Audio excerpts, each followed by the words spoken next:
والتين والزيتون وطور سينين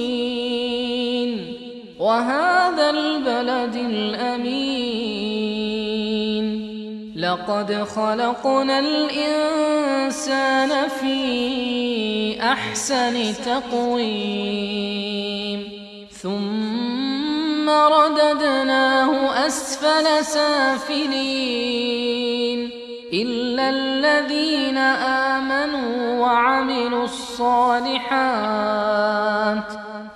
الذين آمنوا وعملوا الصالحات فلهم أجر غير ممنون فما يكذبك بعد بالدين